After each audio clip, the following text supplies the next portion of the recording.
ईशुभ्यो नमः तेभ्यो वस्तु योऽस्माद्वेष्टियं वयं विश्वस्तं भोजं भेदमः।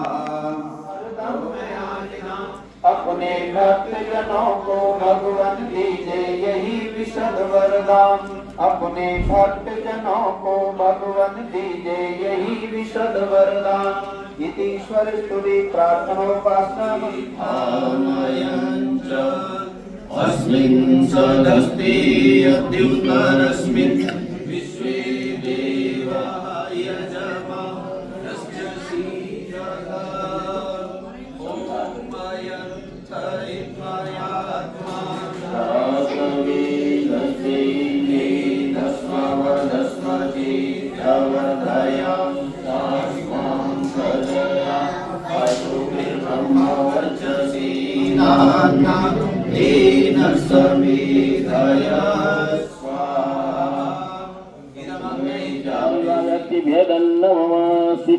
की पंचाक्षी दीजिए लिखा स्थानम। ओम यालस्य कर्मणोच्चारेणितं यद्वायुर्निहाकारं अग्निष्टसिष्टकृत्या सर्वं सिद्धं सोतं करोतु मे। ज्ञानाय स्वाहा ज्ञानाय नमः। ओम भूर्भुवः स्वः शिवाय वायुभ्यः प्राणापानव्यानेभ्यः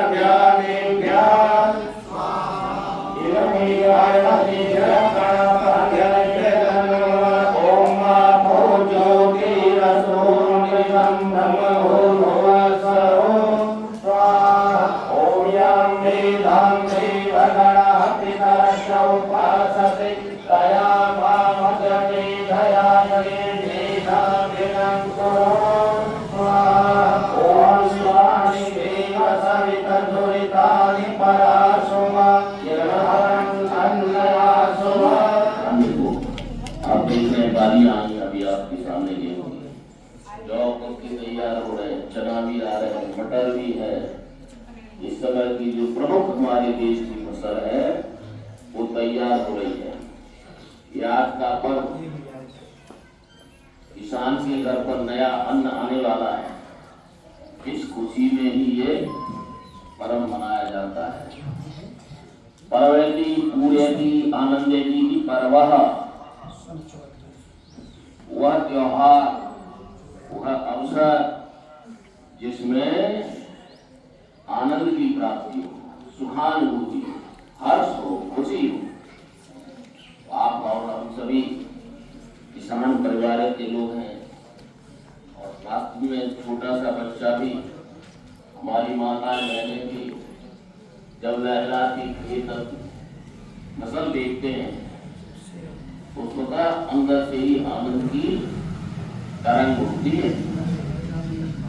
रोना पड़ जाए, फसल घिस जाए तो रोना आ जाता है। बहुत बड़ी परमात्मा की कृपा होती है जब किसान का पसीना, खून, मेहनत, पैसा सब लगाने के बाद में, परम पुरुषार्थ करने के बाद में इस फसल को सब बच्चे स्त्री पुरुष मिलकर के तैयार करते हैं, वो जब तक घर में नहीं आ जाती तब तक खतरा ही खतरा मंडराता रहता है। भगवान के भरोसे चलते हैं। किसान की जिंदगी ईश्वर की व्यवस्था पर है और वही परमात्मा कृपा करते हैं तो हमारे घरों में अन्न आ जाता है। जिसका जितना भोग है उतना उसे प्राप्त होता है। 5 बीघे के खेत में किसी को 10 मन का बीघा मिल जाएगा, किसी को 8 का मिलेगा, किसी को 12 भी मिल जाएगा। कहेंगे तो उसमें जितनी लागत लगा रहे हैं उसके हिसाब से मिलता है। मैं मानता हूँ आपका परिश्रम भी उसमें काम करता है, लेकिन कई बार एक जैसे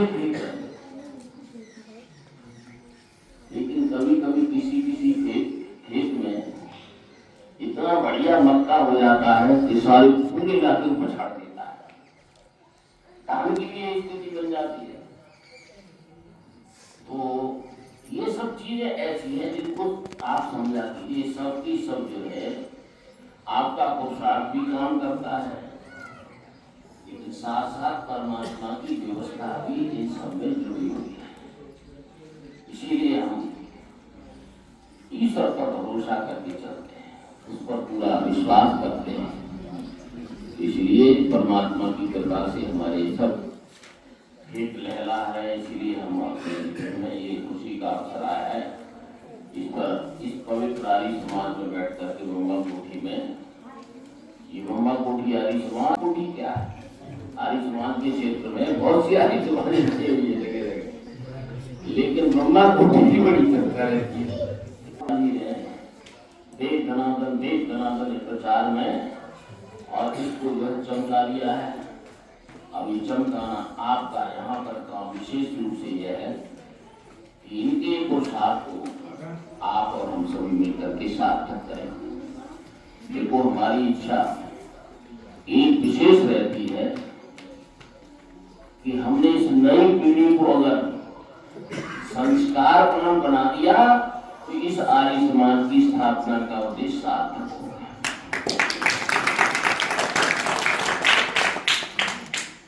इन बिगड़ते हालातों में, नशाखोरी में जो नई पीढ़ी बच्चे जा रहे हैं हमारे, दुर्व्यसनों में फंस रहे, इनको संभाल लिया तो बहुत मुश्किल है।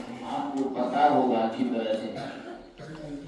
इसी पवित्र स्थान पर यहाँ पर पेड़ था, बगिया तो थी ऐसी, नए पेड़ ने एक रहा हुआ पुराना था, और तगड़े तगड़े पेड़ थे आम के, और पूरा आम का तो कमाल है, तो अधिक गजब था।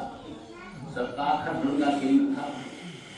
इंद्र सिंह की आगे पंक्ति थी, माता जी के जो पेड़ थे आगे बहुत बड़े, तो ये लाइन लगी हुई थी। लेकिन मुख्य रूप से इसी स्थान पर मैं समझता हूँ बच्चे 10-12 साल के, ये जैसे बाबू बैठा है इसके बराबर ही समझो ऐसे ही थे। जब हमने पहला प्रचार आर्य समाज का सुना था और इतनी गहरी छाप पड़ी थी उसकी, वो छाप हम अपने जीवन से कहीं हटा नहीं सकते। भजन इतना प्रभावशाली हो। खटुआ की माता जी थी, उनके भी भजन बड़े आकर्षक सुंदर अवस्था उनका भाव। गाती भी बड़े भक्तिभाव से थी। पाखंड के ऊपर बहुत अच्छा प्रहार करती।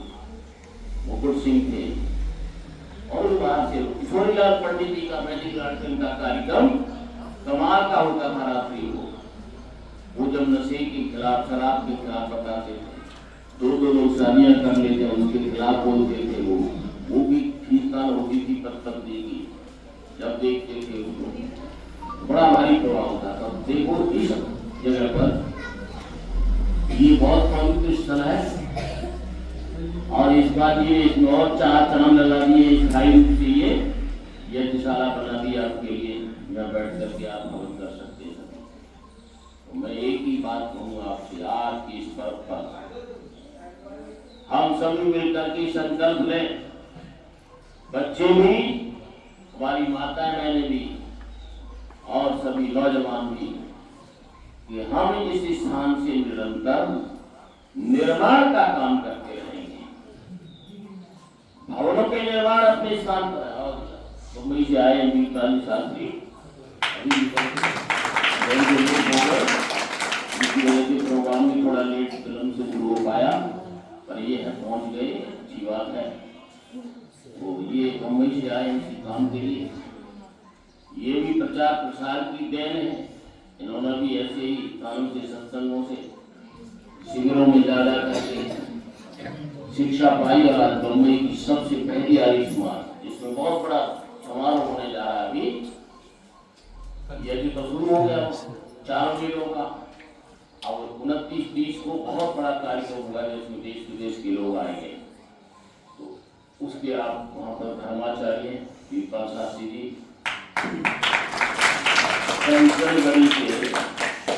और वही बादामपुर में खेल कूद करके ये तैयार होकर के निरंतर जो है अब बम्बई में अपनी धूम मचा रहे हैं, बम्बई प्रचार कार्य कर रहे हैं। तो ये जो स्थान है ना, निर्माण स्थली है, तो मेरी एक अभिलाषा ये है इस पूरे क्षेत्र में मैं संतुष्ट नहीं हूं कि एक दो आर्य समाज बनाए। मैं तो चाहता हूं गांव गांव में आर्य समाज, प्रत्येक गांव में आर्य समाज, और हर गली मोहल्ले में ऐसे यज्ञ किए जाए रोजाना। प्राचीन हमारी जो व्यवस्था है वो यज्ञ पर ही टिकी हुई थी। आप और हम यज्ञ का अब वो मूल्य नहीं समझ पा रहे हैं जो हमारे पूर्वजों ने समझा था। संतोष शास्त्री आए, दिल्ली से आए थे, ये सब यहीं के रत्न हैं, आप निकले हुए हैं। अध्यापक वहाँ संस्कृत का शिक्षण देते, बहुत बढ़िया ये अध्यापक है। सफल यशपाल जी भी है हिंदी के, ये संस्कृत के है ना, ऐसा ही है। हाँ, ये संस्कृत के, ये हिंदी के। तो ये जो स्थान है निर्माण कर रहा है, इसका फल यहाँ से जो निर्मित होकर निकले सत्संग प्राप्त करते हुए आज सभी वो चमक रहे, खुशहाल जीवन जी रहे हैं। स्वयं का जीवन भी बनाया, परिवारों को उठाया, साथ साथ समाज को भी दिशा देने का काम कर रहा है। मेरी माताओं बहनों भाइयों, बहुत जरूरी है पर्वों का महत्व समझो, यज्ञों का महत्व समझो और इस आर्य समाज को समझो। आर्य समाज वो संस्था है जो हीरा बना देती है, कुंदन बना देती है, निखार देती है। अरे देखो, परमात्मा ने प्रत्येक बच्चे के अंदर एक निर्मल आत्मा का प्रवेश कराया। बच्चा बहुत ही साफ सुथरा होता है, लेकिन समाज उसके अंदर नाना प्रकार की बुराइयां भर देता है। इसलिए बंधुओं समझो, जैसे गंदा कपड़ा हो जाता है तो साबुन में धो करके हम साफ कर देते हैं उसका मैल, ऐसे आर्य समाज भी सत्संग रूपी भट्टी में आपको तपा करके, आपको साफ करके कुंदन बनाता है, बेहतर बनाता है, अच्छे संस्कारवान बना देता है। ये वो स्थान है तो आर्य समाज की सत्संग का महत्व, यज्ञ का महत्व। यदि आपने यज्ञ पूरा करना है, ब्रह्मा जी आ गए मुंबई से, मैंने तो काम भी क्यों कर लिया, तो इसलिए नहीं, हम तो महाब्रह्म आए हम तो सुपनी का काम कर दिया। Namo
ब्रह्मणे नमः। हे परम पिता परमात्मा, आप अनंत काल से अपने सुखों की वर्षा किए जाते हैं। राम मात्र की संपूर्ण शुभकामनाओं को परिपूर्ण करते हो। हमारे जो कुछ शुभ तथा हित करे उसे आप स्वयं बिना मांगे हमारी झोली में डालते जाते हो। प्रभु, आपके यहाँ सर्वत्र शांति का आवाज है, परम तृप्ति है, शाश्वत सुखों की उपलब्धि है तथा इच्छित पदार्थों की प्राप्ति है। ये परम पावन प्रभु, हम आपकी अमृतमय गोद में बैठने के अधिकारी बने, अंतःकरण को मनवाने वाली स्वार्थ और संकीर्णता की सब भावनाओं से ऊंचे उठे काम, क्रोध, लोभ, मोह, ईर्ष्या, द्वेष इत्यादि चित्त वासनाएं समाप्त हों। हम आपकी प्रवृत्ति के साथ युद्ध विजय प्राप्त करने के प्रभाव को पुकारते आप हमारे शास्त्र विज्ञान जागृत हो, क्षमा सरलता हमारे कैप्टन साहब हो, चाहे जी हो, और चाहे वो वीरापुर से हमारे क्या नाम है और प्रधान जी हो हमारे, इनके ही सानिध्य में हमने प्रधान जी के साथ हमने खेल कूद यहाँ किया ही है। और कविता से जवान साहब बैठे हुए हमारे बीच में। सबसे बड़ी आगे समाज बीच में बैठ जाओ। महत्वपूर्ण बात यह है कि यहाँ आहुति लगाने के लिए सत्य संजय को आमंत्रण होता है। किसी से नहीं पूछा जाता कि तुम कहाँ से आए हो, किस गांव से आए हो, किस जाति से आए हो या किस वर्ग से हो। सबको यहाँ पर पूर्ण मौका मिलता है और सबको आहुति दी जाती है। सबसे बड़ी उपलब्धि आर्य समाज की ये है। और बिना किसी भाव के, बिना किसी लाग लपेट के आइए और सारा सामान यहाँ पर इस बार इकट्ठा कर देते हैं। सारा सामान उपलब्ध रहता है, घी वो सामग्री, कुछ किसी को लाने की जरूरत नहीं, किसी को कुछ करने की जरूरत नहीं। अपने मन से जो लाना है लाइए, बहुत अच्छी बात है। और अपने आहुति दीजिए, क्योंकि जो हृदय से आहुति दी जाती है नाभि से, वो परमात्मा तक पहुंचती है, सुनाई देती है। और जो यहाँ से गले से ऊपर से जो दी जाती है वो हवा में रह जाती है। इस बात का ध्यान रखना हमेशा। तो हमेशा मन से, हृदय से, और श्रद्धा की चीज है, श्रद्धा के बिना कोई भी काम पूरा नहीं होता। इसलिए आयुष्मान बिल्कुल इनवाइट नहीं करता, बिल्कुल आपको नहीं कहेगा कि अंधश्रद्धा रखो, आंखें बीच के कहीं भी श्रद्धा अपनी उड़ेल दो, वो बिल्कुल फायदेमंद नहीं होगी। विश्वास करो, विश्वास बहुत बड़ी चीज है। विश्वास के बिना हम लोग सब नहीं रह सकते, क्योंकि विश्वास आज भी विश्वास से सारे व्यवहार हमारे लोगों के चल रहे हैं। लेकिन अंधविश्वास करके मत बैठ जाओ कहीं भी, आंखें बंद करके हम किसी पर भी विश्वास करना शुरू कर दें, वहां भी धोखा रहता है। वहां भी कई बार बड़ा, तभी तो कहा गया कि अभय मित्रा तभय मित्रा। कितना बढ़िया उपदेश किया कि अभय रहने के लिए उपदेश किया परमात्मा ने कि अभय कर दीजिए, हे प्रभु हमें अभय कर दीजिए। उससे प्रार्थना कर रहे हैं, और किससे अभय कर दीजिए? अमित्रों से अभय कर दीजिए। और मित्रों से अभय करने की क्या आवश्यकता पड़ेगी? जहाँ इतना बड़ा मित्रता हो वहां से भी अभय करने की जरूरत पड़ेगी। हाँ, अमित्रों से तो व्यक्ति हमेशा सावधान रहता है, आप जानते हैं। लेकिन मित्रता में ही हमेशा परेशानी आती है। हमें मित्रता में हमेशा घाटा खाया जाता है। तो वहां वेद में, क्योंकि वेद तो एक ऐसी चीज है जहाँ पर कोई भी शंका का समाधान ऐसा छोड़ा ही नहीं है ऋषि ने कि जिसका समाधान न मिले। वेद में हर चीज का समाधान है। दुनिया तो कहेगी कि अमित्रों से ही अभय कर दो, हमें जो हमारे कुछ द्वेष रखने वाले हैं, जो अमित्र हैं, उनसे अभय कर दो। लेकिन वेद में तो कहा कि मित्रों से भी अभय कर दो। मित्रों से भी कभी जीवन में भय न हो, ऐसी मित्रता कर देना, ऐसी मित्रता दे देना, ऐसे मित्र हमारे बना देना कि मित्रता में भी हमें कहीं कोई भय न रह जाए। क्योंकि मित्रता में व्यक्ति विश्वास करके चलता है, और मित्रता में ही धोखा हमेशा जितने भी आज तक हुए ऋषि मुनियों के साथ हुए, चाहे दूसरों के साथ हुए, मित्रता में ही धोखे भी हो जाते हैं।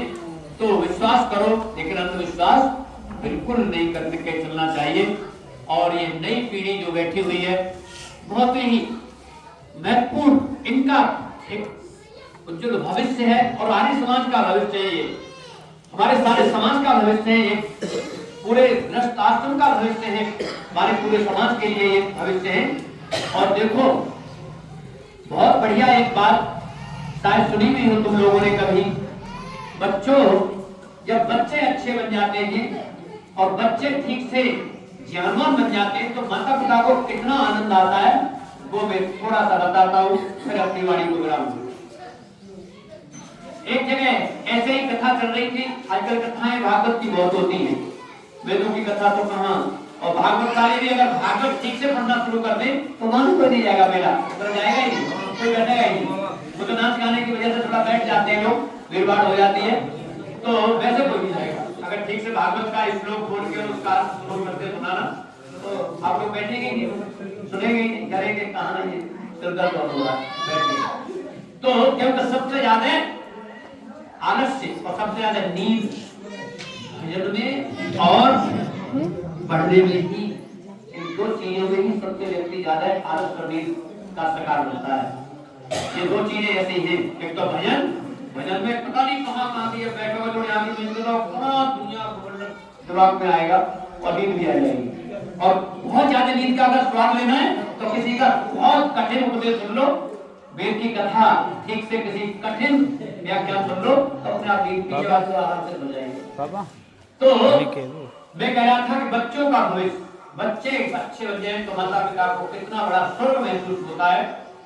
एक ऐसे ही कथा चल रही थी बहुत अच्छी, पंडित जी हमारे यशपाल जी जैसे नौजवान कथा करा रहे थे बैठ करके वेद की, तो सामने बड़े अच्छे डॉक्टर, कैप्टन और बहुत पढ़े लिखे IAS IPS लोग बैठे थे। तो पंडित जी के मन में आ गया कि 2-3 दिन कथा कहते हुए तो समझते नहीं है, वैसे नहीं आपकी समझ में कुछ आया?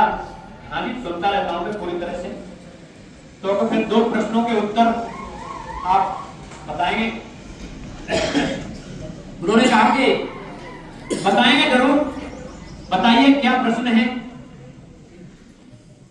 तो पंडित जी ने कहा कि देखो, पहला प्रश्न है कि परमात्मा क्या करता है, और दूसरा प्रश्न है कि कहाँ रहता है परमात्मा।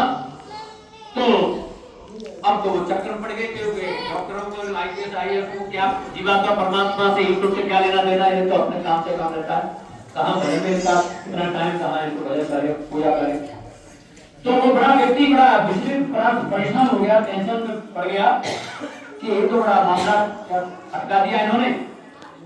तो उसके मन में विचार आ गया, तुरंत उन्होंने कहा कि आप मुझे 2 दिन का समय दें तो मैं बता दूंगा। तो क्या ठीक है, 2 दिन का कल बता दीजिए, परसों बता दीजिए, कोई बात नहीं। तो वो व्यक्ति घर पर पहुंचे तो घर पर बड़ा टेंशन था, उन्हें होता देखकर के बच्चे ने कहा कि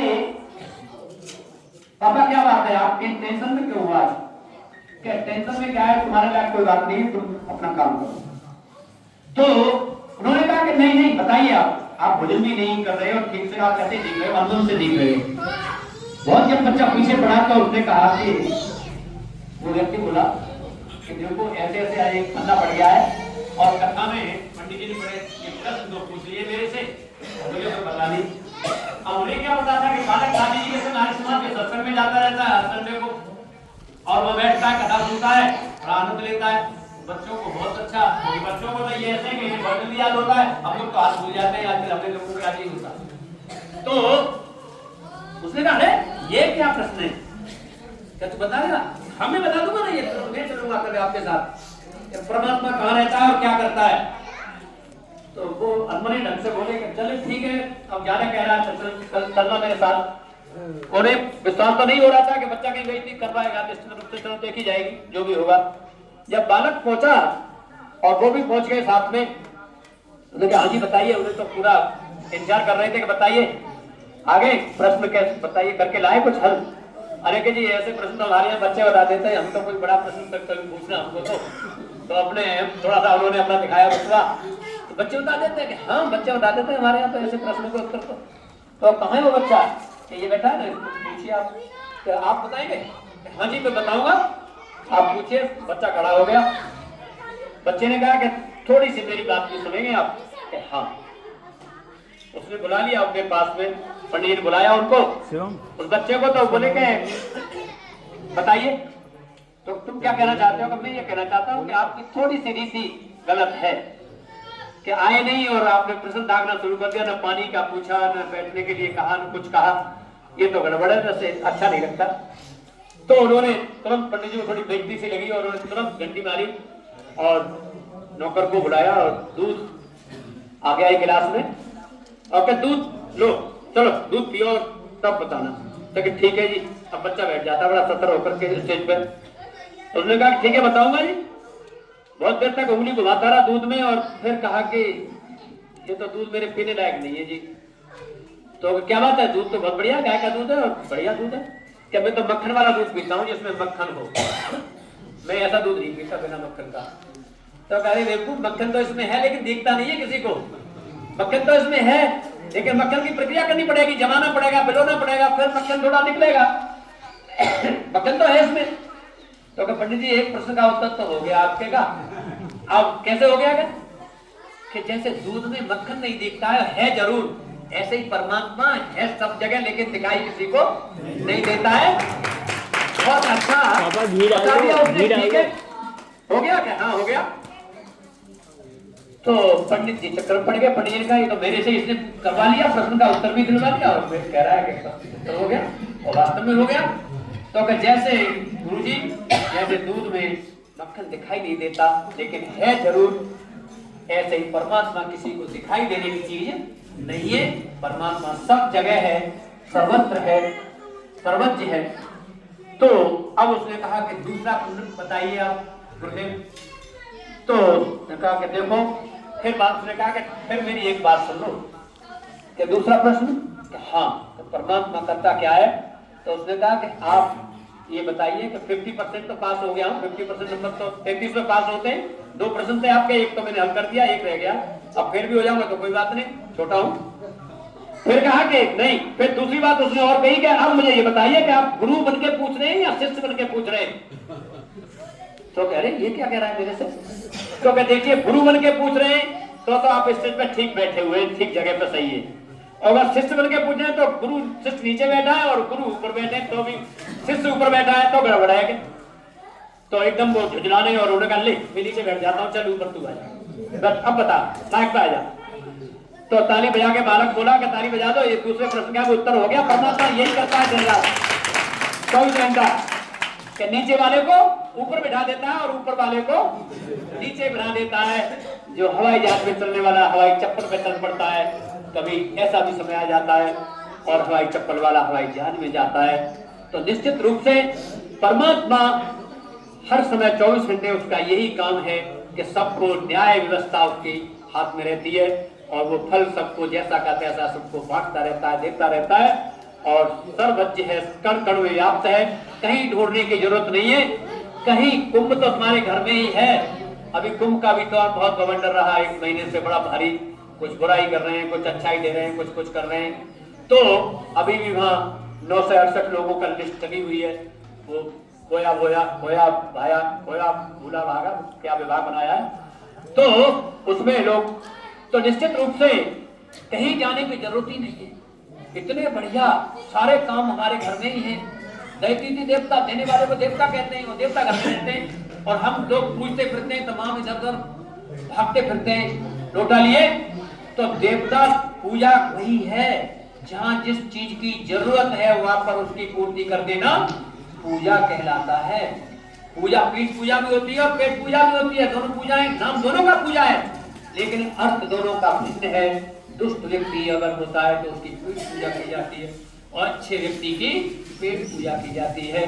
बढ़िया तरह से उसका सम्मान किया जाता है, माता पिता की पूजा की जाती है क्योंकि वो देते हैं, देवता हैं। लोक में हमारे मातृ देवो भव, पितृ देवो भव, अतिथि देवो भव, आचार्य देवो भव, इतने देवता हैं। पारलौकिक देवता सूर्य चंद्र वायु आदि आदि देवता हैं वे भी हमें सब 24 घंटे देते रहते हैं, जिसका हमसे कुछ नहीं, कभी बिल नहीं आता। सूर्य कितनी रोशनी देता है, कभी बिल आता है? बिल्कुल नहीं। तो निश्चित रूप से देने वाले को देवता कहते हैं, और दिन रात जो दे रहा है उसका हम मान सम्मान न करके हम दूसरे देवताओं के पास भटकते रहे।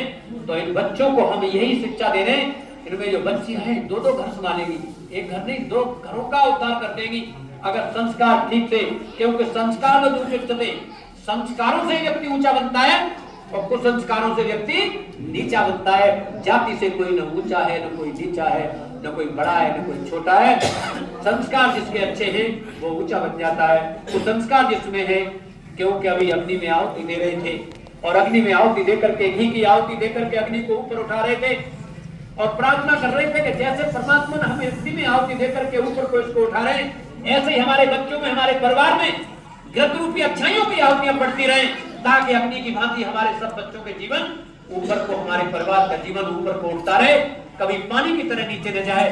क्योंकि पानी का गुण अपनी जगह पे अलग है, अग्नि का गुण है हमेशा ऊपर को चलती है, पानी का गुण है हमेशा नीचे को चलता है। तो जीवन की तुलना तो अग्नि से की गई है कि अग्नि जैसा जीवन चाहिए, उन्नतमय जीवन चाहिए, लेकिन बनेगा तभी जब अच्छाइयों की आहुतियां जीवन में पड़ेगी और बुराइयों की आहुतियां अगर पड़ना शुरू हो गई तो संस्कारों की, तो फिर पानी की तरह नीचे की तरफ ही जाएंगे, फिर ऊपर की तरफ नहीं जा सकते। इसीलिए हमेशा अच्छाइयों की आहुतियां परिवारों में डालो और इस यज्ञ में आहुति दे करके हम यही सीखते हैं, संगक्षतम समृद्धम, हम सब एक प्रेम से मिलकर चले, बोले सभी ज्ञानी बने, पूर्वजों की नाथ हम सब कर्तव्य के मानी बने। संगठन ये मजबूत बना रहे, चलता रहे और अग्नि की भांति हमारे जीवन सुगंध युक्त यज्ञ जैसा जीवन हो। क्योंकि यज्ञ वही श्रेष्ठतम कर्म, यज्ञ से बढ़कर कोई श्रेष्ठ कर्म नहीं बताया गया। तो ऐसा मेरा मानना है। समय काफी हो चुका है, 3 बज चुके हैं, कथा लंबी हो जाएगी फिर, तो इसीलिए मैं अपनी वाणी को विराम देता हूँ। और हमारी जो पंचायत है, ग्राम पंचायत सुब्रदमा, वहाँ के प्रधान नेतृत्व कर रहे हैं। आपके यहाँ पर बैठकर हमारी भाई विशाल जी और भी बादमपुर निवासी, भवनपुर निवासी माता बहनों, प्यारे बच्चों, ये कार्यक्रम यशपाल जी ने संपन्न कराया और इसके पीछे एक ही कारण है कि यहाँ के बच्चे और यहाँ का समाज हमेशा हमेशा सुधरता रहे। मैं बैठे बैठे सोच रहा था यही कि कभी भी जब हम किसी को आशीर्वाद देते हैं, विशेष रूप से महिलाओं को, तो पुत्रवती भव एक शब्द है बहुत कॉमन, पुत्रवती भव। अभी मैंने किसी को आशीर्वाद दिया तो उसने तुरंत प्रश्न कर दिया, शास्त्री ये तो हमारे साथ अन्याय है। उसकी बेटी ने कहा कि कभी आपने पुत्री बन क्यों नहीं कहा, पुत्री के लिए क्यों नहीं कहा? तो मैं बड़ा चक्कर में पड़ गया, मैं क्या करूं। लेकिन पिछले दिनों आपको याद होगा, स्वामी रामदेव जी ने मौसी पुत्रवती के नाम से निकालती, विवाद हो गया। उन्हें वेद के आधार पर उत्तर देना पड़ा कि पुत्र शब्द संतान से लिया जाता है और उसमें पुत्र और पुत्री दोनों ही समाहित हैं। किसी भी शास्त्र को पढ़े, वेद को पढ़े, पुत्र पुत्री में वहां कोई अंतर नहीं दिया गया, संतान के रूप में दोनों का ही वहां मिश्रण है। पहली बात। दूसरी बात है कि हम देखते हैं जब घर में पुत्र पैदा होता है तो आशीर्वाद देते हैं कि हमारे कुल का दीपक आ गया। यशपाल जी, और आप सुनिए, ये हमारा कुल दीपक है। माता ने, बहने बड़ी बधाई देती है, ढोलक बजाती है।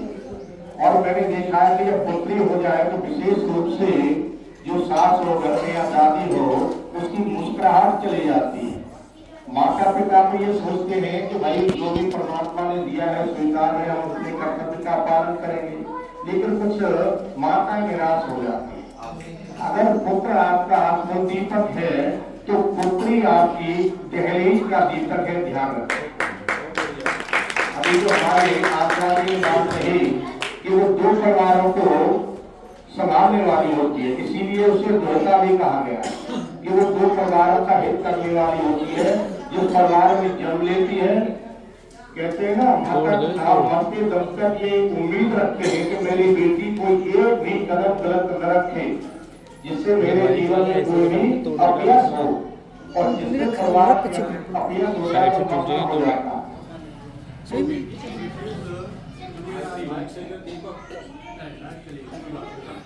तो कहना मेरा यही है कि माइक यहाँ बैठी हैं वो बहुत इन्वर्टर सौभाग्यशाली हैं। इन्वर्टर नहीं है। उनको ऐसा माहौल मिला है यज्ञ के रूप में। आवाज तो आ रही होगी। 2 मिनट मैं अपनी बात करूँगा। ये प्रश्न है कि कोई अगर प्रश्न करता है कि आपका जीवन, आपका जन्म, आप इस संसार में क्यों आए, छोटे से करो, बड़े से करो, किसी से नहीं करो, तो इसका सीधा सा एक ही उत्तर है, धर्म अर्थ काम मोक्षेषु साधन चतुष्टय मनुष्य जन्माना। अगर हमारा जन्म हुआ है तो 4 पुरुषार्थों की प्राप्ति के लिए हुआ है। पहला पुरुषार्थ है क्या है? ब्रह्मचर्य। जैसे ये बच्चे बैठे 25 वर्ष तक की अवस्था के लिए कहा गया है। अगर आप 100 का टारगेट रखते हैं, 90 का मानते हैं तो 22 रख लीजिए, 80 का मानते हैं तो 20 रख लीजिए। पहली अवस्था में ब्रह्मचर्य कहा गया है। और आज जनमानस में धारणा है किसी को ब्रह्मचर्य या ब्रह्मचारी कहा जाए तो कहते हैं भाई आजीवन तो विवाह न करें और लाल पीले कपड़े पहन लें, वो ब्रह्मचारी है। लेकिन ऐसा नहीं। ब्रह्म कहते हैं परमात्मा का दिया हुआ जो भी ज्ञान है, 4 वेदों के अंदर जो निहित है, उस ज्ञान को जो आचरण में लाए, पढ़े लिखे, उस अवस्था का नाम ब्रह्मचर्य है। और इसमें 3 बातें आती हैं। शारीरिक रूप से बच्चे तरक्की करें, शारीरिक रूप से विकास करें, दूसरा मानसिक रूप से विकास करें। ये 2 ही काम बच्चों के लिए होता है। खाए पिए मौज करें, पढ़ें लिखें, योग बने, अपने स्वास्थ्य का ध्यान रखें। पहली बात ब्रह्मचर्य की यही पूर्ण हो जाती है। अब आया यहाँ धर्म। मैंने कहा धर्म की बहुत परिभाषाएं लोग देते हैं, लेकिन ऐसा नहीं है। धर्म का अर्थ है जो सही बात है सही रूप में कही जाए, सीधी सी बात। बड़ा है उसका सम्मान हो, छोटे के प्रति प्यार हो, वही धर्म है। पिता है, पिता स्वीकार किया जाए, वो धर्म है। भाई है, भाई के रूप में पूजा जाए, वो धर्म है। वो धारण करने की योग्य है और हमेशा रहने वाला है। ऐसा कोई भी कार्य वो धर्म की श्रेणी में आता है। तो हम सभी को छोटे बड़े जो भी है उनको धार्मिक होना चाहिए, अपने कर्तव्य के प्रति जागरूक रहना चाहिए। और जब बच्चे जागरूक रहते हैं, बड़े होते हैं, धार्मिक होते हैं, फिर उनके लिए कहा अर्थ। संसार को चलाने के लिए, अपने आप को चलाने के लिए, अपने परिवार को चलाने के लिए कुछ साधनों की आवश्यकता पड़ती है। और साधनों को जुटाने में जो मूल मुद्रा है उसी का नाम अर्थ है। और अर्थ के बारे में कहा गया कि सात्विक होना चाहिए। ज्यादा समय नहीं लूंगा, सात्विक होना चाहिए। सात्विक का अर्थ क्या है कि धन वो कमाइए कि रात को बढ़िया सी नींद आ जाए और दिन में आपका मन शांत रहे, प्रसन्न चित्त रहे। अब आपको फैसला करना है कि वो धन कौन सा हो सकता है। मान लीजिए आपने कहीं से चोरी की या किसी की जेब से पैसे निकाले, तो क्या मैं 2 काम बोल रहा हूँ? रात को नींद आना और दिन में मुस्कुराते हुए घूमना हो सकता है? अगर दिन में चोरी की है, कहीं टोपी वाला पुलिस वाला आ गया तो वो ऐसे भागता है खेतों में होकर, जबकि उसको पता नहीं है कि यह चोर है, फिर भी वो भाग रहा है। और रात को नींद नहीं आती है, करवट बदलता रहता है, क्योंकि उसने चोरी की है। इसलिए धन ऐसा कमाइए जो आपको सुकून पहुंचाए, आनंद पहुंचाए। बस इतना ही कहूँगा, मेहनत से, परिश्रम से। अब तीसरी बात है धर्म अर्थ काम। काम का अर्थ क्या है?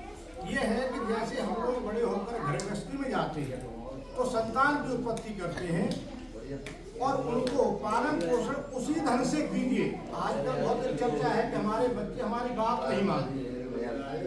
भाई देखिए, हमारे यहाँ सामने बड़े बड़े बुद्धिजीवी बैठे हैं, समझदार बैठे हैं, माता बहनें बैठी हैं, और मुझे तो लगभग मैं समझता हूँ कि आज जो भी बैठे सब जानते हैं।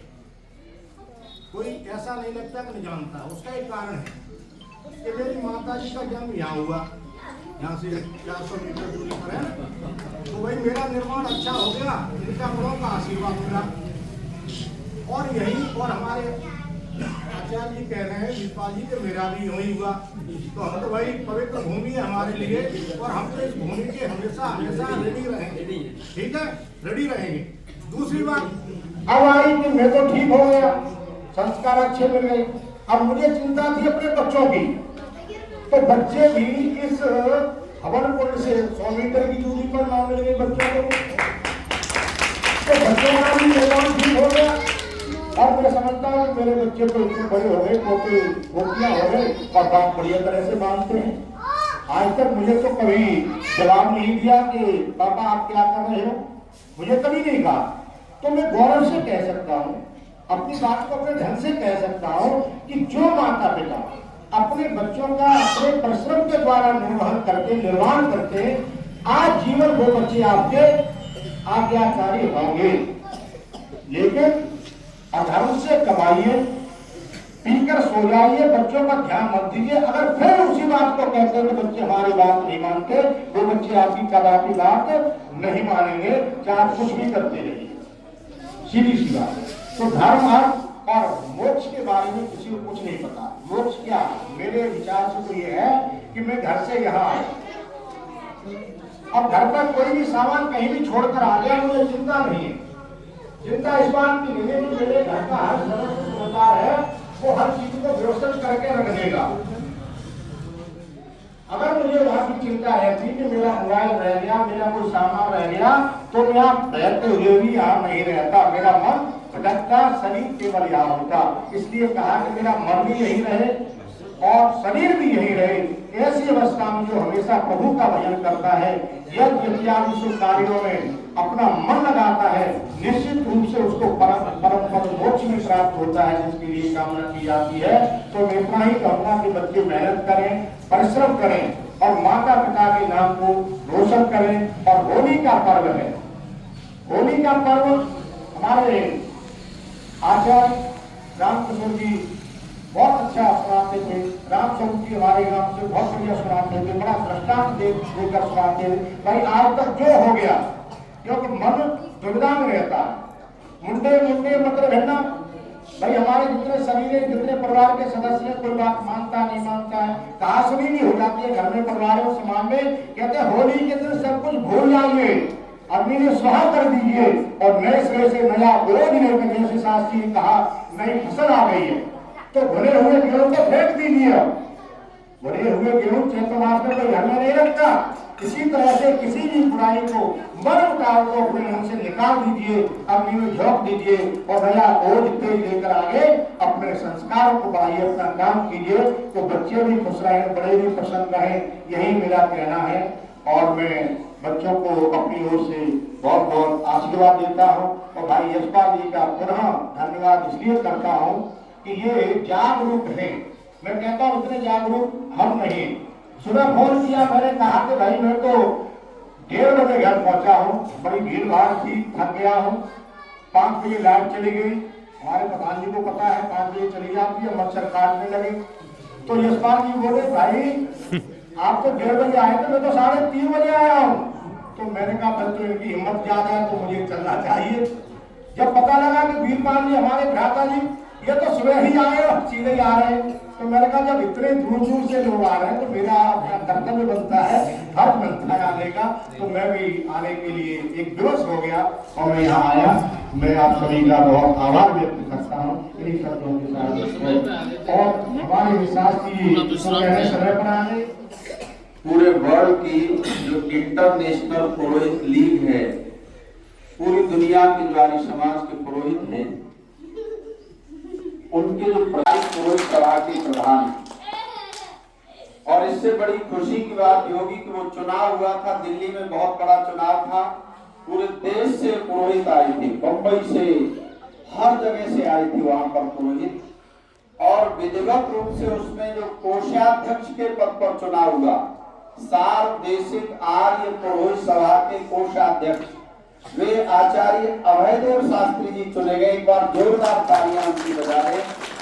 मैं इसलिए कह रहा हूं कि ईश्वर की जब कृपा बरसती है तो कोई दुनिया की ताकत रोक नहीं पाती।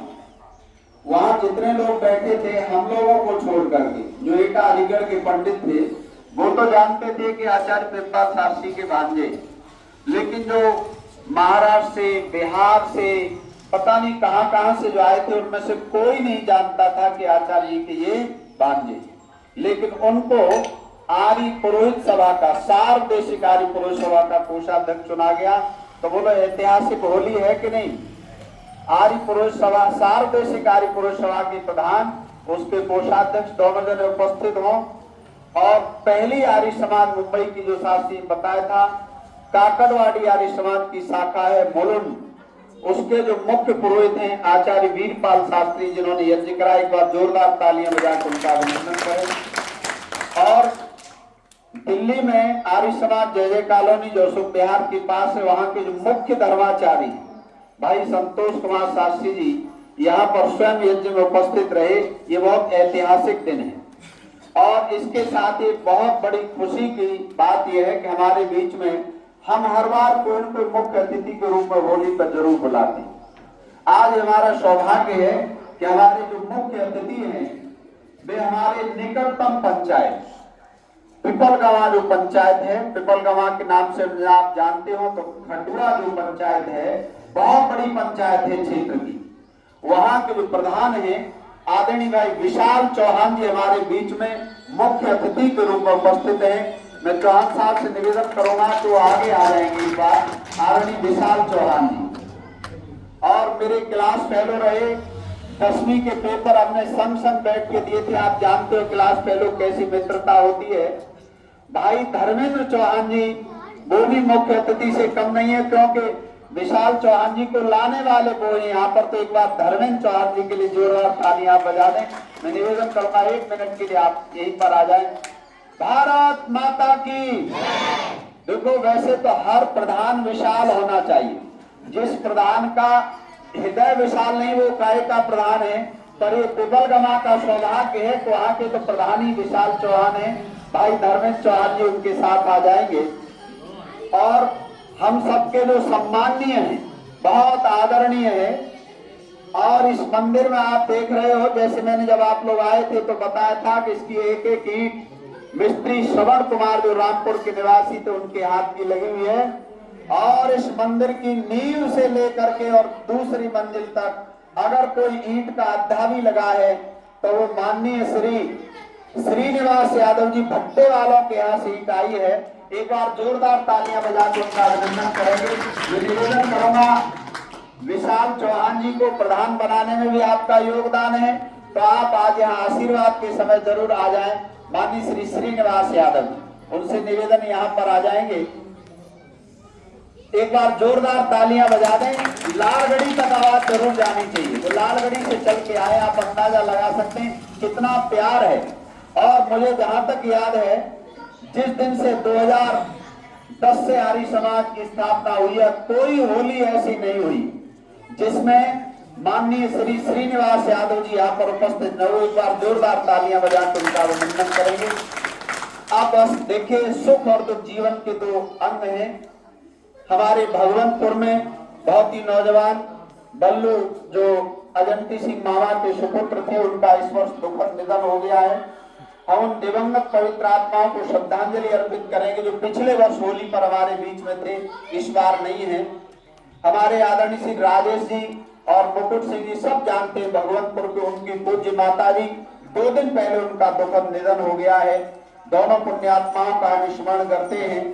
और बेशक श्री कांत सिंह आरजी की ये होली नहीं है, लेकिन सारी समाज के साथ कांत सिंह आरजी का इतना स्नेह रहा है कि ये बहुत सुख की बात है कि जब तक आरजी आते रहे तब भी बहन जी आती थी, और आरजी नहीं रहे तब भी उनकी धर्मपत्नी श्रीमती सरला आर्या जी यहाँ पर उपस्थित हैं।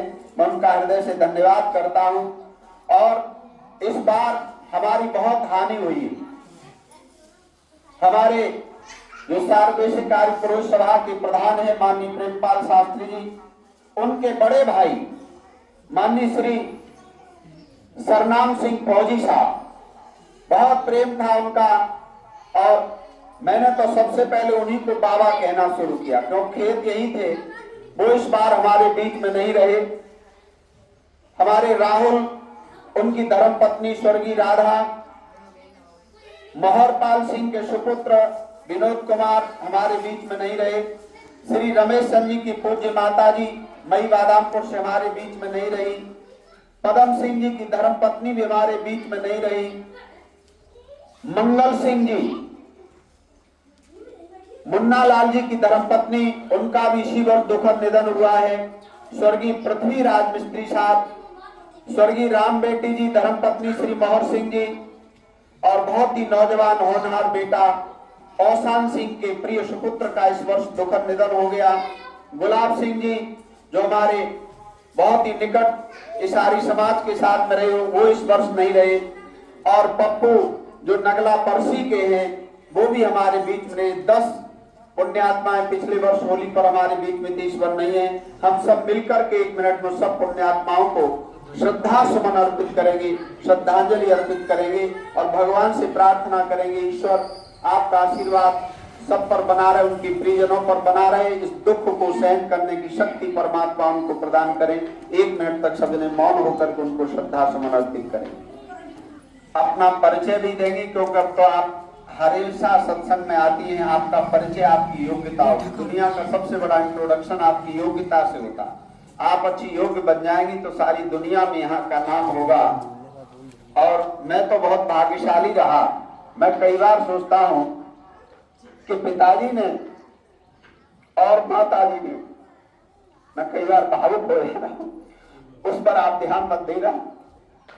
मेरा जब विवाह संस्कार हुआ तो कोई व्यक्ति सोच नहीं सकता, दिल्ली से चल करके आचार्य प्रेमपाल शास्त्री जी स्वयं वहां आशीर्वाद के लिए उपस्थित हुए। पूरे विवाह संस्कार के समय नगला मंगली में रहे और पंडित वीरपाल जी और पंडित अभय देव जी, उस समय भी ये मुंबई में थे, आप दिल्ली में थे। आकर के यहाँ आकर के विवाह संस्कार पढ़ा नगला मंगली जैसे गांव में जाकर। तो मैं तो मानता हूं कि पिताजी की विशेष श्रद्धा थी विद्वानों के प्रति और माताजी की भी विशेष श्रद्धा थी विद्वानों के प्रति। उनके पास बहुत ज्यादा धन नहीं था कि वो बंबई से दिल्ली से पंडितों को बुला करके अपने बेटे का विवाह करा पाती, लेकिन विद्वानों के प्रति उनकी अगाध श्रद्धा थी। उसका एक परिणाम था कि हमेशा विद्वानों का आशीर्वाद हमेशा मिलता रहा। ये माताजी श्रीमती महर्षि देवी जी और पिताजी रणवीर वानप्रस्थी जी का अपने प्रताप है। छोटी माँ अभी भी मुझे आशीर्वाद देने के लिए उपस्थित है, श्रीमती स्नेहलता जी। तो मैं इन बच्चों से निवेदन करूंगा कि एक बार बच्चे इधर सामने आ जाएंगे। सब बेटियां ये एक सी ड्रेस में आप देख रहे हैं, सब बेटियां संडे के संडे यहाँ पर आती हैं और लगभग सारे बच्चों को गायत्री मंत्र हवन, इधर आ जाओ बेटा, इधर से आ जाओ, शाबाश, इधर से आ जाओ। हाँ, और ये इसी वर्ष अगस्त में हमने शुरू किया था और आप बहुत खुश होंगे जान करके कि इस समय 39 बेटियां हमारे यहाँ रजिस्टर्ड हो चुकी हैं। और मैंने ये कहा है गांव के सब लोगों से, अब तो सारे नियमावली भी तैयार कर दी है। हमारा टारगेट है 50 बेटियों तक का। 50 बेटियां यहाँ संडे को आया करेंगी, एक जैसी ड्रेस में महर्षि दयानंद की जयकार बोला करेंगी, आर्य समाज और वेद के सिद्धांतों को समझेंगे तो निश्चित रूप से क्षेत्र का लाभ होगा। और जो 10-11 बेटियां कम है उनमें से आप चयन कर सकते हैं। जिन कन्याओं ने अब तक तो जो हो गई तो हो गई, उनको किसी को ब्रेक नहीं करेंगे। जो कन्याएं 6ठी पास है, 6ठी कक्षा जिन्होंने पास कर ली है और संडे को यहाँ आके संध्या हवन करना चाहती, इससे बढ़िया दुनिया का कोई काम नहीं। संसार का सबसे अच्छा काम यज्ञ करना है। तो वो 11 बेटियां आप लोग सब समझदार हैं और मुझे आप उन बेटियों का नाम जरूर दे दें। हमने आधार कार्ड इसलिए कंपलसरी कर दिया, कोई बच्चा किसी संडे को घर का नाम लिख देता था, अगले संडे को स्कूल का नाम लिख देता था, तो पता नहीं लगता था कौन सा बच्चा है। इसलिए आधार कार्ड वो लाएंगे और सब बेटियां यहाँ पर यज्ञ किया करेंगी तो बहुत अच्छा लगेगा। एक बार जय घोष जरूर बोलेंगे। भारत माता की, महर्षि दयानंद की। अब एक नारा जो आदरणीय प्रेमपाल शास्त्री कह रहे थे कि बहुत प्रसिद्ध हुआ है, जहाँ कहीं भी जाते हैं, जैसे इस एरिया का नाम आता है लोग कहते बम्मा कोठी आर्य समाज। तब इसका उद्घाटन हो रहा था तो सब विद्वानों ने कहा 100 गांव का एक समाज, बम्मा कोठी 102 गांव की लिस्ट यहाँ लगी थी और उस समय 102 गांव में कोई भी आर्य समाज का मंदिर नहीं था। अब तो कई गांव में आदरणीय प्रेमपाल शास्त्री प्रयास से आर्य समाज बनने शुरू हो गए हैं। 102 गांव की लिस्ट यही पर लगी हुई, उस समय आर्य समाज नहीं था। एक बार जोर से बोलेंगे, 100 गांव का एक समाज, भाई ये आवाज तो पारामपुर तक नहीं पहुंची। ऋषि दयानंद का ये ऐलान गांव-गांव में हो, आर्य समाज। ऋषि दयानंद का ये ऐलान गांव-गांव में हो, आर्य समाज। इस अभियान के लिए 5100 रुपए मिले। 5100 रुपए आचार्य प्रेमपाल शास्त्री जी कन्याओं के लिए दे रहे हैं। जोरदार तालियां बजाकर के शास्त्री जी का अभिनंदन करेंगे, स्वागत करेंगे आप सब। बहुत बहुत धन्यवाद। और कोषाध्यक्ष जी भाई विकास बाबू जी आर्य, ये पैसे आप संभालिए। ये मुखिया के नाती हैं, बैंक में खाता खुलवाने आर्य समाज का। तो वो कहने लगे कोषाध्यक्ष अगर विकास है तो मम्मा को थी आर्य समाज, पैसे की कमी नहीं होगी। और ये इनके हाथ की बरकत है। ये कोषाध्यक्ष है आर्य समाज के। देखो शास्त्री जी से मैंने मांगा नहीं, 5100 रुपए की राशि उन्होंने कन्याओं के लिए। जोरदार तालियां बजाएंगे। और पिपल गंवा के जो हमारे प्रधान है वो वास्तव में ही विशाल चौहान है, 1100 रुपए इन कन्याओं की छात्रवृत्ति के लिए दे रहे हैं। एक बार विशाल चौहान जी का बहुत बहुत धन्यवाद। मैं तो निवेदन करूंगा पिपल गंवा की जनता से, इनको आपने प्रधान चुना, अब की बार इनको विधायक जिता करके भेजें, जिससे क्षेत्र का बड़े से बड़ा काम ये कर सके। भाई विशाल जी का बहुत बहुत धन्यवाद। 1100 रुपए की राशि उन्होंने दान स्वरूप दी है। और आप जिनका बार बार सुनते हैं, पंडित अवैधे जी कहा करते मेरा तो नाल भी यहीं पे गड़ा है। अब ये सही है बात के लिए तो बड़े लोग बताएंगे। उन्होंने 500 रुपए इन कन्याओं के लिए जोरदार ताली बजा करके पंडित अवैधे जी का स्वागत अभिनंदन करेंगे। ये बहुत खुशी की बात है। हमारे यहाँ तो ये शुरू से परंपरा रही है। इस क्षेत्र का सौभाग्य रहा। इतिहास में इसलिए कह रहा हूँ कि शायद अगले हजारों साल तक ऐसा कोई वीर पुरुष पैदा नहीं हुआ। आचार्य प्रेमपाल शास्त्री दिल्ली आर्य पुरुष सभा के प्रधान है। अभी 3 दिन का अंतर्राष्ट्रीय विद्वत सम्मेलन हुआ टिटौली में, जिनको नोबेल पुरस्कार मिला कैलाश सत्यार्थी जी, उन्होंने मन से आचार्य प्रेमपाल शास्त्री जी का नाम लिया। जितने बड़े बड़े विद्वान वहां पर आए, सबने जो है आकर के आचार्य प्रेमपाल शास्त्री का नाम लिया। क्यों लिया? शक्ति नगर में कोई शायद दुनिया का साधु सन्यासी ब्रह्मचारी उपदेशक ऐसा नहीं रहा जिसने कभी न कभी अपने जीवन में आर्य समाज शक्ति नगर में जाकर के आचार्य प्रेमपाल शास्त्री के यहाँ जाकर के भोजन प्राप्त न किया। मैं कम से कम 20 प्रोफेसर्स को जानता हूँ, बहुत बड़े बड़े अधिकारियों को जानता हूँ जिन्होंने स्टूडेंट लाइफ में आचार्य प्रेमपाल शास्त्री के साथ शक्ति नगर में उनकी उदारता के कारण कई बार हम समझ नहीं पाते हैं। घर का जोगी जोगना हमको लगता है आचार्य प्रेमपाल शास्त्री जी ने उस आर्य समाज शक्ति नगर के माध्यम से हजारों नौजवानों को तैयार कर दिया, उनके परिवार सुधार दिए और ऐसे लोगों की जिंदगी बना दी जो नक्शे में नहीं जानते थे दिल्ली कहाँ है, उनको दिल्ली पहुंचा दिया, बंबई पहुंचा दिया और उनके परिवारों के जीवन बदल दिए। और 29-30 को जो आर्य समाज के 150 साल हो रहे हैं, इस वर्ष 150 साल 150 वर्ष हो गए आर्य समाज की स्थापना को। स्वयं आचार्य प्रेमपाल शास्त्री जी मुंबई जा रहे हैं और मुंबई में कोई बड़ा नेता ऐसा नहीं होगा, चाहे वो वहां के पुलिस कमिश्नर रहे सत्यपाल सिंह जी, नाम लेकर के बुलाते हैं आचार्य प्रेमपाल शास्त्री जी। सज्जनों, ये सौभाग्य इस धरती का। और मुझे तो विशेष सौभाग्य मिला कि आचार्य जी का, मुझे ऐसा लगता है कि शायद अगर आचार्य प्रेमपाल शास्त्री के हृदय को साइंस इतना डेवलप होता कि उनके हृदय में ढूंढ करके देखता, तो इस धरती पर पंडितों में सबसे ज्यादा अगर आचार्य प्रेमपाल शास्त्री किसी को प्यार करते हैं तो वो मुझको करते हैं। कोई ऐसा अवसर नहीं होगा जहां पर आचार्य जी ने किसी प्रकार की कोई कमी छोड़ी। एक बार जोरदार तालियां बजाकर के उनका अभिनंदन, उनका स्वागत करेंगे। 1000 रुपए भाई धर्मेंद्र चौहान जी, वो स्वयं मेरे क्लास फेलो रहे, इन बेटियों के लिए देते। एक बार जोरदार तालियां बजाकर उनका अभिनंदन। चलिए, बहुत खुशी का समाचार दिया माननीय वीरपाल शास्त्री जी ने कि मुंबई 31 और 31 को जो भी लोग 29, 30, 31 मार्च, बस थोड़े दिन बाकी हैं, जो लोग इस क्षेत्र से जाना चाहते हैं उनके रहने की खाने की सारी व्यवस्था माननीय पंडित वीरपाल शास्त्री जी आर्य समाज मुलुंड की ओर से आपकी करेंगे। आप बस मन बना लीजिए कि 150वें वार्षिक उत्सव को आर्य समाज के स्थापना दिवस को देखना में मुंबई जाना है। एक बार बहुत बहुत धन्यवाद, बहुत बहुत साधुवाद। अब फूलों की होली होगी।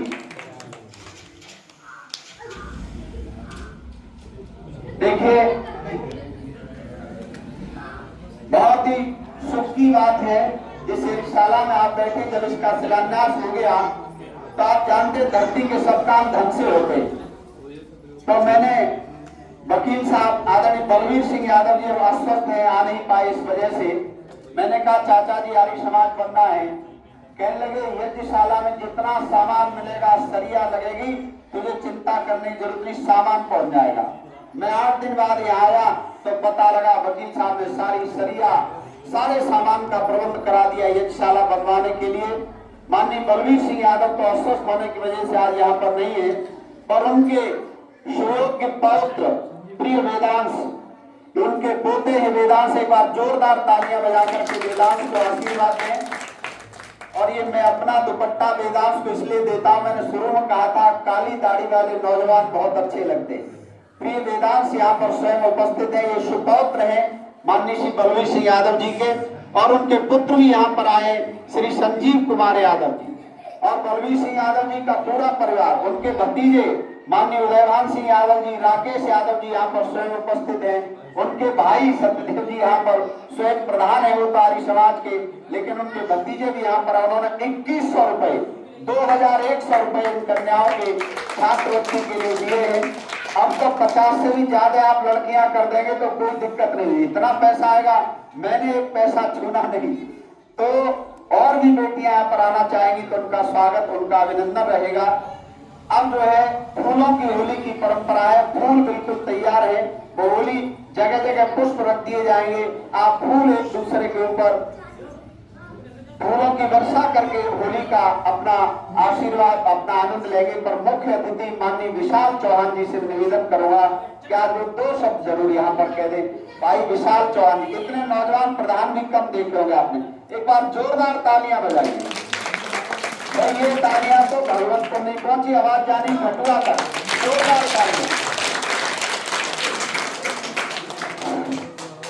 हेलो ओम, आज होली के पावन पर्व पर मैं बहुत बहुत बधाई देता हूँ। सबसे पहले तो मैं शास्त्री जी के चरणों में नमन करता हूँ और सभी बुजुर्गों के चरणों में नमन करता हूँ। आज मुझे जो सौभाग्य मिला है, अंकल जी की तरफ से कहूँ या साहू जी को, मुझे तो नहीं पता पापा से बड़े हैं कि छोटे हैं। बड़ी खुशी हुई, ऐसे प्रोग्राम जब गाँव में होते हैं तो बड़ी लोग खुश रहते हैं। लेकिन मैंने अभी देखा, मैं आ रहा था गाड़ी में तो मैं जगह चलाई, 2-4 लोग अभी भी पत्ता खेल रहे थे। मैंने कहा बताओ, इतना बड़ा प्रोग्राम होने के बावजूद गाँव में खेल रहे हैं, बाहर से लोग आ रहे हैं। लेकिन गाँव में हर गाँव में यही कह रहा है, इसी गाँव मेरे गाँव में भी है, सब गाँव में है। लेकिन बहुत अच्छा लगा यहाँ आकर, और मैं आता रहूँगा, कोशिश करता रहूँगा। और मैं तो ये कह रहा हूँ, जैसे कहते नहीं है कि एक लेखपाल गलत हो जाए या एक सिपाही गलत हो जाए तो कुछ नहीं बिगड़ेगा, और जब एक लीडर गलत हो जाए तो सब कुछ बिगड़ जाएगा। ऐसे शास्त्री इस समाज के, आर्य समाज के लीडर थे, उन्होंने इतनी ऊंचाइयों तक लोगों को पहुंचा दिया, लोग कभी सोचते नहीं होंगे। अभी शास्त्री जो जगह चला रहे थे वो मेरे पापा की अम्मा थी, जो गाने की बात कर रहे थे। और मेरा गाँव भी आर्य समाज में बहुत रहा, लेकिन अब कम हो गया है, मैं झूठ बोलूं। और आप सभी को बहुत बहुत बधाई होली की, और आप सभी को बहुत बहुत तो शराब नहीं पिएंगे, बीड़ी सिगरेट, जोर से बोलो, बीड़ी सिगरेट नहीं पिएंगे, 2 बार बोलना है, नहीं पिएंगे, शराब कभी भी, जुआ कभी भी नहीं खेलेंगे। ये ध्यान रखना है, न कोई जहर का काम करेंगे, जहर से बहुत हानि होती है। शांति पाठ, उसके बाद दीपक जी बढ़िया होली लगाएंगे, कुछ होली के साथ आप फूलों से होली खेलेंगे। ये वीडियो बना के सारी दुनिया में भेज दो कि आर्य लोग हमेशा अच्छे काम करते हैं, आर्य लोग कभी गलत काम नहीं करते। अब शांति पाठ। ओम शांति पृथ्वी शांतिराप शांतिरोषधयः शांति वनस्पतयः शांतिर्विश्वे देवाः शांतिर्ब्रह्म शांति सर्वं शांति शांतिरेव शांति सामा शांतिरेधि। ओम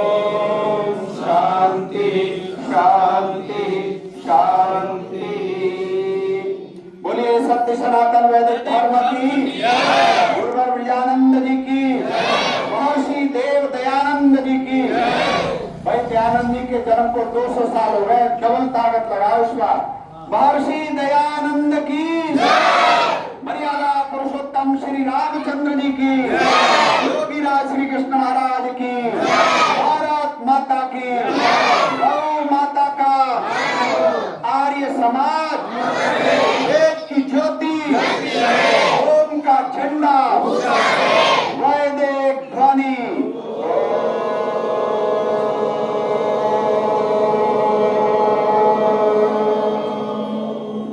अब सब बच्चे उधर पहुंच जाएंगे सामने और साथ ही फूलों की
आशीर्वाद की ज्यादा जरूरत है आपके भी, क्योंकि अगली तैयारी के लिए ब्रह्मचर्य आश्रम पूरा होने जा रहा है। एक बार जोरदार तालियां बजा करके बिंदु रानी का स्वागत करिए, सारी व्यवस्था करना। बेटियों ये आपका बड़ा भाई है, बड़ा भाई कौन है बोलो? बिंदु रानी। सब बच्चे बोलो सारी व्यवस्था बिंदु रानी। बहुत बहुत धन्यवाद। बिना प्रसाद के कोई नहीं जाएंगे, एक एक कैलेंडर सबको जरूर लेना है। क्षेत्र का नेता कैसा हो, क्षेत्र का नेता कैसा हो, भारत माता की, महर्षि दयानंद की, महर्षि दयानंद की, मर्यादा पुरुषोत्तम श्री रामचंद्र जी की, योगीराज श्री कृष्ण महाराज की। आदरणीय सुभाष यादव जी का आर्य समाज बम्बा कोठी पर हृदय से अभिनंदन है, स्वागत है। उन्होंने इन सब कन्याओं को, ये हमारी प्यारी बेटियां हर एक संडे को आती हैं हवन में, और ये वेद पाठी बनेगी। वेद पाठी बनेगी कि नहीं? मुट्ठी बांध के कहिए, बोलो जी हाँ। ठीक है। भारत माता की। सर्वप्रथम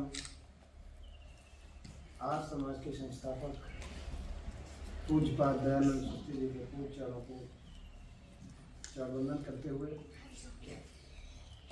आर्य बंधुओं की धरती हिम्मतपुर काकामई, जो अब 100 गांवों की एक समाज को अपनी गोद में समेटे हुए है, इस पावन धरा को पूज प्रणाम करते हुए हमारे बहुत ही आदरणीय एक संरक्षक के रूप में बैठे माननीय श्री यशपाल शास्त्री जी और माननीय श्री सत्यदेव साहब सहित भाई श्री विकास जी, आप सभी परिवार मैं आप सबका बहुत आभारी हूँ और बहुत हृदय से क्षमा प्रार्थी हूँ और दुखी हुई हूँ। मैं इतना विलम्ब नहीं, उम्मीद नहीं थी इतना विलम्ब मुझे हो गया। और मैं ये कहूँगा अपने बेटियों से कि आपकी ये हिम्मत और काकामई की धरती है एक आर्यों की जननी रही। आज हिम्मतपुर काकामई से निकलकर दिल्ली, बॉम्बे कोई बड़ा ऐसा समाज का मंदिर नहीं है जहाँ हिम्मतपुर काकामई के वहाँ पर पुरोहित नहीं।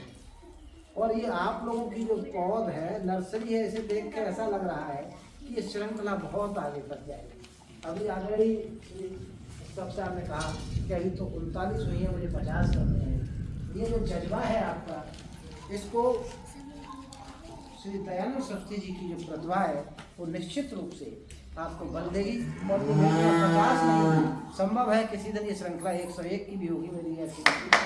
और मैं अपनी बेटियों से कहना चाहता हूँ कि हमारी संस्कृति जो है वो वेद की संस्कृति है।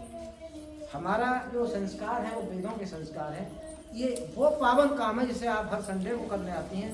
जब आप इसको अंदर तक समझ जाएंगी तो आपके पीछे क्या छुपा है। आप आज नहीं कल, कल नहीं परसों एक पराई दहलीज पर जाएंगे जो दूसरा घर आपका होगा, जो नया घर आपका होगा। और जब ये संस्कार उस घर में जाके आपके प्रकट होंगे, जिस घर में हो सकता है कोई दारू पीता हो, जुआ खेलता हो, कोई किसी तरह का और दुर्व्यवहार दुर्व्यवचार करता हो, जिस दिन आपके कदम उस पर पड़ेंगे और जब आप सुबह उठ करके दिनचर्या से निवृत्त होकर वहाँ प्रतिनिधित्व करेंगे, मजाल नहीं है उस घर में कोई फिर दुर्व्यवहार दुर्व्यवचार कोई कर जाए, ये आपके वेद मंत्रों की शक्ति होगी। इसलिए जो आप कर रही हैं ये बहुत बड़ा काम है, ये आसान काम नहीं है। अगर ये साधना आपने कर ली तो आप ये मानिए कि ये 50 बेटियां 50 परिवार नहीं 50 गांवों की शक्ल बदल जाएगी मेरा विश्वास। अब माहौल उस तरह का नहीं रहा, लेकिन बात ये होती है कि मुझे जिसे सुनाना था वो मेरे साथ में मैं विकास जी है मेरे साथ। और सही बात यह है कि सुनने वाले एक बहुत होते हैं और मन की जो उमंग होती है वो तब तक पूरी नहीं होती जब तक उसकी बात न निकले। ये तो साहब यही याद रखेंगी, याद रखने वाली तो यही। इसलिए मैं आपसे बहुत उम्मीद करके जा रहा हूँ। और जब सुभाष यादव के आपको सहयोग की जरूरत पड़े, अगर किसी की कोई मजबूरी है पैसे से, फीस की, वस्त्रों की, पुस्तकों की, आप दिल्ली तक खबर मत पहुँचाइए। मैं आपका भाई हूँ, आपका संरक्षक हूँ।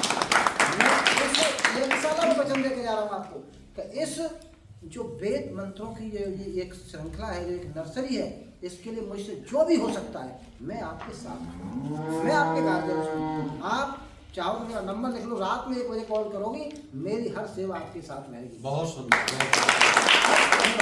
बस जो आदरणीय आचार्य जी का और आदरणीय श्री इंस्पेक्टर साहब का जो ये संकल्प है, जो ये एक प्रण है, इसको आगे बढ़ाओ और इतना आगे तक ले जाओ। लगना चाहिए कि हिम्मत को काकमी वास्तव में केवल आचार्यों की जो जननी कहा जाता था वो कहने के लिए नहीं, सचमुच में वहाँ से एक ऐसी बेटियाँ निकल के आई हैं जहाँ आप जिस घर में जाओगे वहाँ वेद का प्रकाश होगा, वहाँ वेद का प्राकट्य होगा। और वो जब परिवार आपके वेद मंत्रों से जब उच्चारित होकर के जो दीप्यमान होगा, प्रकाशित होगा, उसकी अलग महक होगी। जब आपके किसी ससुराल में आने वाले भविष्य में, जब आपके घर से बाहर निकल के जब सामग्री की खुशबू जाएगी, जब वेद मंत्रों की आवाज़ जाएगी, आसपास के लोगों के भी दिमाग शुद्ध हो जाएंगे। माता निर्माता भक्ति, आप भविष्य की माँ हो, आज की बहन हो, आप चाहो तो इस संसार के सब कुछ नीति और रीति बदल सकती हो। आप में बहुत ताकत है, इसलिए अपने जो कर रही हो उसको पूरी ताकत से करिए। और मैं आपको 2 लाइनें छोटी होली का दिन है, होली सुना के जाऊँगा। हाँ फिर बहुत बढ़िया। मेरे लिए 4 और 400 पैसे हैं, और वो इसलिए तो आपके मतलब की होली में आपके ही के चरणों में समर्पित करने आया था। और जिनके चरणों में समर्पित करने आया था वो दोनों प्रतिमूर्तियां मेरे सामने बैठी हैं, क्योंकि यहाँ कोई गलती हो जाएगी तो ज्यादा लोग नहीं, यहाँ पे यही फट जाएगा मामला। ये सब आपका घर है, आपका घर, सब रफे हो जाएगा। अरे चेत मन ज्ञानी बदलो जहान, चेत मन ज्ञानी रे, अरे चेत मन ज्ञानी बदलो जहान, चेत मन ज्ञानी रे। मन चंगा तो कठौती मंगा, गंगा। यही 50 बेटियां मेरे लिए 5000 की भीड़ के बराबर है।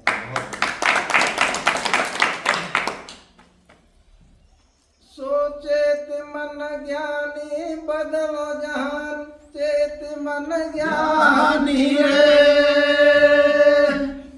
सो मात पिता 10 बेटन की देत बनाए जिंदगानी। बहुत सुंदर। और 10 बेटा मात पितन को दे न सके, अरे रोटी और पानी बदलो जहान, चेत मन ज्ञानी रे।